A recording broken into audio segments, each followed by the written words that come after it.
এখন ট্রেন্ডিংয়ে খুব চলছে হ্যান্ডমেড চুড়িগুলো। আর আমার খুব শখ হ্যান্ডমেড চুড়ি বানাবো এবং আমি আমার নিজের হাতে ড্রেসের ম্যাচিং করে চুড়িগুলো পরবো, এটা খুব শখ ছিল।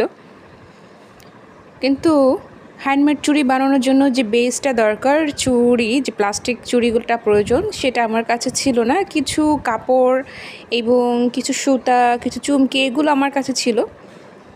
তো ভাবলাম বাসায় যে পুরনো চুড়িগুলো আছে সেগুলো কাজে লাগাই। সেগুলো তো পড়েই আছে, সেগুলো পরা হয় না কখনো, ফেলে দেওয়াও হয় না।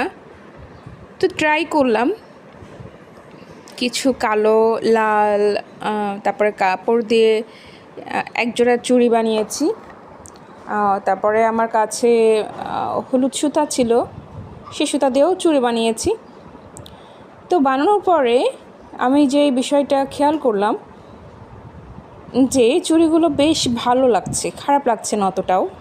যেমনটা ভাবছিলাম যে আমি হয়তো বা পারবো না, কিন্তু আমার কাছে চুড়িগুলো বানানোর পরে হাতে পরে খুব সুন্দর লাগছিল। তো আসলে এই চুড়িটা হচ্ছে মেয়ে মানুষের খুবই শখের একটা জিনিস। চুড়ি পরলে মানুষ অনেক ভালো বলে, নিজের কাছে অনেক ভালো লাগে। তো এই যে দেখেন, হাত ভরা চুড়িগুলো আমি বানিয়ে ফেলেছি, খুব ভালো লাগছে।